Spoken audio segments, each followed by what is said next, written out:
Segunda-feira nós fizemos uma dinâmica que trabalhava as nossas fortalezas pessoais. A ideia da dinâmica foi descobrir as nossas qualidades e desenvolvê-las. E faltou apenas um pequeno exercício para a gente complementar nossa tarefa daquele dia. Já que a gente está aprendendo a ver qualidades em nós mesmos, vamos aprender a elogiar uma outra pessoa. Aqui eu coloquei uma foto grande de uma pessoa conhecida do grupo, uma pessoa que nós conhecemos. Eu gostaria que você desse uma olhada na foto, sem pensar rapidamente que você fizesse um elogio a ela. Tá? Você olhou, bateu, puxa logo um elogio e fala um elogio. Se rápido. Vou começar pelo Gustavo. Você não pode ver quem é a pessoa, mas não pensar logo. Vira-se um pouquinho, vira você um pouquinho para lá para ver. Gustavo. Olha a pessoa e faz um elogio. Fala, Gustavo. Esforçado. Esforçado. Você já pode ver se você conhece a pessoa, olha a pessoa e faz um elogio. Bonito. Olha a pessoa que faz um elogio.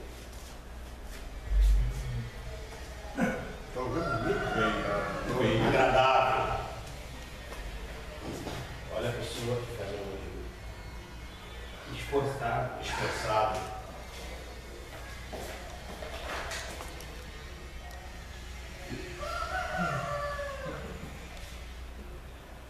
Consegue falar um elogio para ela? Esforçado. Esforçado.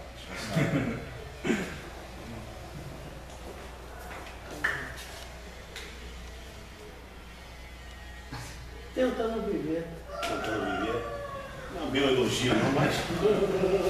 É elogio, ué. Trabalhador. Trabalhador.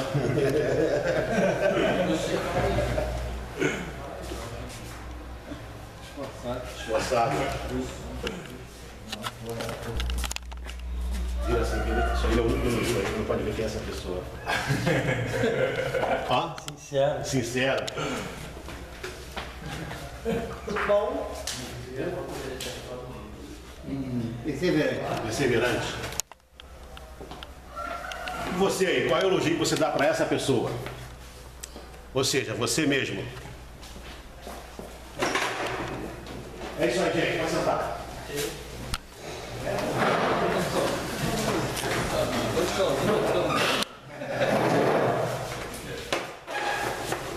Às vezes é difícil se elogiar, é difícil olhar suas próprias qualidades. Isso é chamado de falsa modéstia. Nós temos qualidades e precisamos descobri-las e desenvolvê-las.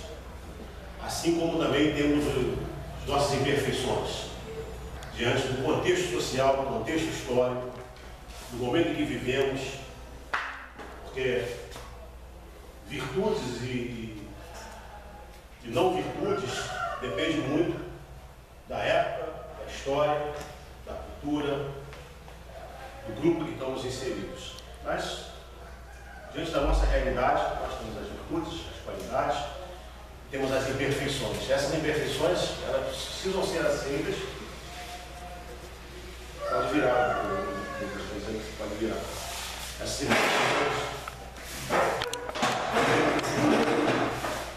elas precisam ser aceitas e precisam que a gente aprenda a administrá-las. Tem como se desfazer do que nós somos.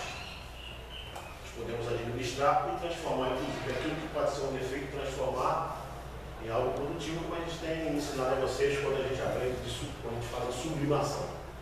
Mas isso é um outro assunto. O que nós queremos hoje é falar sobre esquecimento, dando continuidade a essa série de palestras que começamos na semana retrasada, já que semana passada não tivemos a oportunidade de fazer essa palestra, porque eu estava muito gripado, e a Ana também não pôde comparecer, estava com situação de enfermidade na família, mas hoje a gente vai dar continuidade. Temos um aluno novo e perdemos um aluno. O aluno novo talvez ainda não conheça algumas coisas, mas vai se inteirando aos poucos, até porque ele tem outros encontros, outros momentos de estarmos juntos, que essas coisas também são faladas e fazemos exercícios para poder se tornar-se mais claro. Relembrar, reviver, ou repetir, ou reviver, e refazer, ou elaborar, ou resolver. Os três ficam com as três palavrinhas: relembrar, reviver, resolver. Semana última, uma vez que nós falamos sobre esse assunto, nós acabamos focando muito naqueles problemas que incomodam terceiros. Problemas que a gente não enxerga e acabam incomodando terceiros. Vocês devem se lembrar, os exemplos que foram dados falavam de que o outro é que denunciava, o outro é que dizia: você parece doido, você parece maluco. O que acontece muito com relação à substância química. Acaba acontecendo muito na questão da dependência química. Porque no primeiro momento, aquele que descobre a droga, em regra, na maioria das vezes, não quer dizer que isso é sempre, é com todo mundo, na maioria das vezes, o indivíduo, quando descobre o universo da substância, o universo das drogas, ele fica maravilhado, é algo muito bom. Se a pessoa está preocupada, está ansiosa com alguma coisa, ela vai, relaxa, encontra o remédio certo para relaxar. Se ela é desanimada, se ela é muito na dela, e aquela droga, aquela substância vai dar uma levantada, dar um levante, dar um a pessoa descobre o remedinho para poder se eletrizar, se relacionar com outras pessoas, poder sair, poder dançar, poder conversar. Conheço pessoas que eu já tive a oportunidade de conhecer usuários que se tornaram dependentes abusivos e simplesmente a substância tirava a timidez. Não foi um, nem dois, foram muitas pessoas com essa história de que sem a substância era quieto, era calado, era isolado, era tímido, era vergonhoso. Tomava uma cachaça, cachaça soltava, conversava, falava, brincava. Fumava uma maconha, conseguia estar no grupo. Ou cheirava uma cocaína, conseguia sair para rebalar, para dançar, para conversar, para se soltar. Então eu citei três drogas completamente diferentes que têm reações completamente diferentes no corpo, mas que tiveram o mesmo resultado em indivíduos diferentes. Ou seja, o resultado de soltar a pessoa. É claro, gente, que eu estou apenas dando um exemplo entre milhões de exemplos para dizer que a pessoa pode começar a usar a substância e aquilo, no primeiro momento, ser algo bom. A pessoa está em sofrimento, está em depressão, usa a substância, aquilo traz aquela sensação de alívio, de paz, tranquilidade. E aí a gente pode dar muitos outros exemplos. Mas com o tempo aquilo começa a trazer problema, a acarretar problema. E custa para o próprio dependente perceber isso, que ele está causando problema a terceiros. Muitas vezes ele faz negação, que a gente vai ter uma aula só sobre negação, mas aquela negação clássica: quando eu quiser parar, eu paro. Eu paro quando eu quiser. Eu uso com o meu dinheiro. São as negações clássicas, a pessoa não percebe que às vezes é um pai de família que deixa de comprar um alimento para o filho, que deixa de pagar o aluguel. Ou seja, muitas outras coisas vão ficando pendentes, porque a dependência vai crescendo e a necessidade de consumir mais vai aumentando. E o investimento também é investimento de tempo, de dinheiro, de saúde, e por aí vai. Mas é difícil no primeiro momento para a pessoa ver que ela tem problema. Aí o outro, geralmente, ele fala: você tem problema, vai procurar ajuda, vai se internar, procura um psicólogo, procura um médico, vai em AA, vai na igreja, vai em qualquer lugar, vai no centro espírita. Geralmente é o outro que E tem um discurso de você precisa mudar. E a nossa primeira palestra focou muito nisso. Esse espantar-se consigo mesmo. Em primeiro lugar, espantar-se consigo mesmo. Em segundo lugar, se perguntar por que eu faço isso, por que eu sou assim. Em terceiro lugar, então, relembrar, reviver isso de alguma forma, seja através de uma dinâmica de grupo, seja através de um falar com um profissional, seja através do que a gente chama de vivência, de fechar os olhos e começar a resgatar essas imagens e deixar os sentimentos fluírem. Isso é o reviver. E, finalmente, o resolver, que implica perdão, que implica de tomar novas decisões, fazer novas escolhas, que implica em entender o meio ambiente que eu me enfiei, que eu me meti por conta daquelas decisões, e começar a trabalhar esse meio ambiente que exerce uma força sobre mim, e não é muito fácil essa mudança, mas tudo isso a gente vai voltar a falar, vai detalhar, vai conversar na medida que a gente for avançando. Hoje eu gostaria de focar um pouco mais naqueles sintomas que a gente já admite, naqueles sintomas que a gente já conhece, naquele sintoma que a gente quer mudar, porque nos traz sofrimento. E é claro, obviamente, que a primeira coisa que a gente vai pensar é no sintoma do transtorno ou da síndrome de dependência. A maioria de vocês, a maioria, não é todos, é claro, a maioria de vocês chegará a esse ponto. Eu quero mudar. Eu não aguento mais. O sofrimento é insuportável. Sim, eu sei que eu tenho um ganho. Eu já sei que ela me traz algum tipo de alívio. Eu já sei que ela me traz algum tipo de prazer.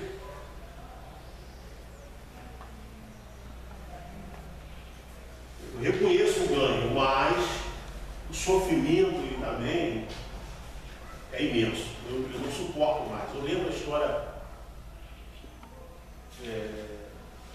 de um indivíduo que chegou para mim. Eu vou tentar, assim, trocar algumas coisas para que a pessoa possa ficar protegida. Eu vou trocar algumas coisas, trocar algum contexto. Não estou falando o nome, não vou dizer onde mora, ainda vou trocar algumas coisinhas não importantes para a pessoa não ser identificada. Esse indivíduo chegou para mim e falou assim: Carlos, eu gosto muito de cheirar cocaína. Quando eu cheiro cocaína, eu vou para um baile e eu danço a noite toda, bebendo, cheirando, dançando, e eu me relaciono sexualmente com mais de uma mulher numa noite como essa. Eu tenho, no mínimo, 2 relações sexuais, de 2 a 3 relações sexuais numa noite como essa, e é algo muito bom. Eu já fico esperando o final de semana, sexta-feira começa, é sexta, sábado, é só farra. E eu fico ligado em dobro de 220, vai 140, tendo muita eletricidade, mas é algo bastante potente. Eu fico ali acelerado. É muito bom. Cocaína é algo muito bom. Só que eu já estou no 3º casamento. Já perdi eu estou perdendo meus filhos desse 3º casamento. Já perdi os filhos dos outros 2 casamentos. Está gravando.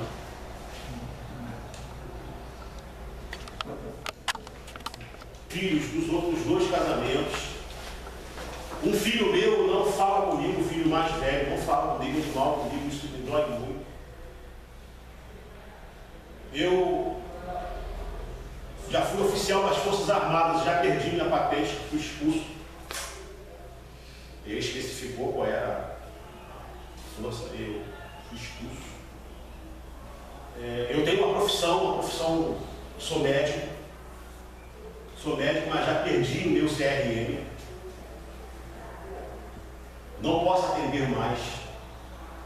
Eu até trabalho, e até de maneira incorreta, mas eu trabalho, mas eu não posso assinar nada. Não posso dar uma receita, o outro colega tem que fazer a receita.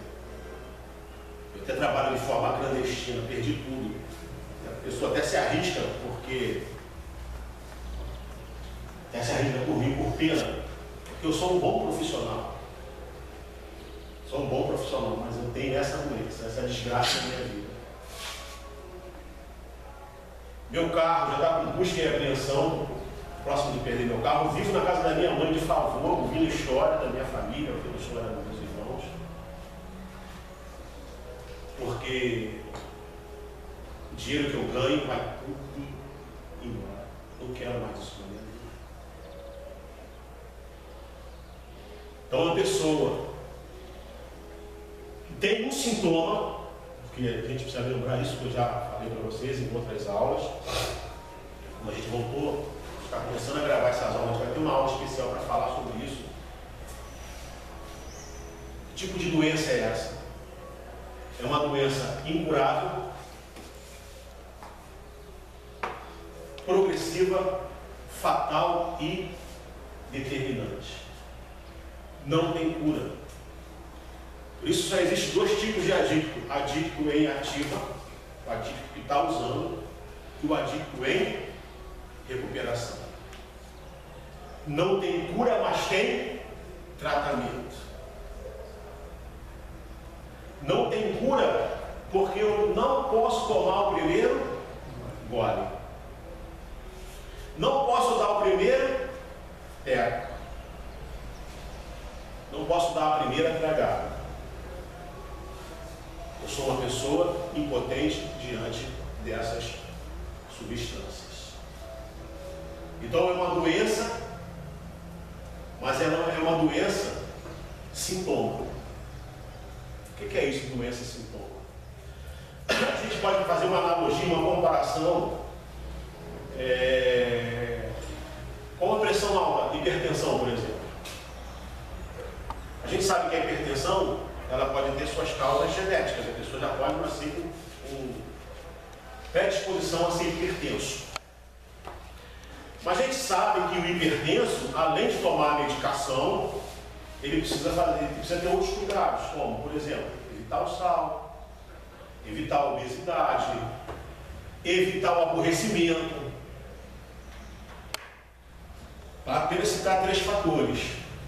Se a pessoa toma remédio, mas se enche de sal, o que vai acontecer? Vai ter pressão, ela vai ficar hipertensa, vai ter pressão alta. Se ela deixa o seu peso subir, começa a ter muito sobrepeso, o que vai acontecer com ela, apesar de tomar remédio? Obesidade. A obesidade vai fazer com que a pressão suba. O médico vai dizer, você precisa perder peso. E se ela tem uma vida estressante, uma vida em que ela está se aborrecendo constantemente, o que vai acontecer com ela? A pressão vai subir. Então, na verdade, a pressão, a hipertensão, ela é uma doença sintoma, que para ela aparecer depende de outros fatores. E são esses outros fatores que precisam ser resolvidos. Não basta apenas tomar remédio, é preciso resolver esses fatores desencadeantes. É a mesma coisa com a dependência química. As pessoas falam, em cura da dependência química, não existe cura do sintoma. Existe cura do quê? Das causas, e elas podem ser muitas. Por isso que não existe essa coisa de ir na frente da igreja e receber oração e ficar curado. Porque as causas determinantes dessa doença sintoma, elas podem ser muitas. Então são muitas coisas a serem curadas, a serem resolvidas. Ah, mas eu conheço uma igreja que o pastor chama lá na frente e ora e fica curado. Não querendo duvidar da boa fé, não me cabe discutir isso. Eu posso dizer que às vezes, por um momento, uma motivação muito grande, uma pessoa muito motivada, ela pode sim, por alguns momentos, por algum período, ficar sem vontade. Porque ela está muito motivada. E isso falando em casos de boa fé. Ela está muito motivada. Aquele encontro com o ser espiritual a motiva muito. Só que em muitas doutrinas é chamado de primeiro amor. Só que esse primeiro amor, o que acontece? Ele diminui, ele esfria. A pessoa, ela entra na sua rotina de vida. Ela vai para o trabalho, no trabalho ela se aborrece. Frustração. Ela vai para casa, se aborrece em casa. frustração,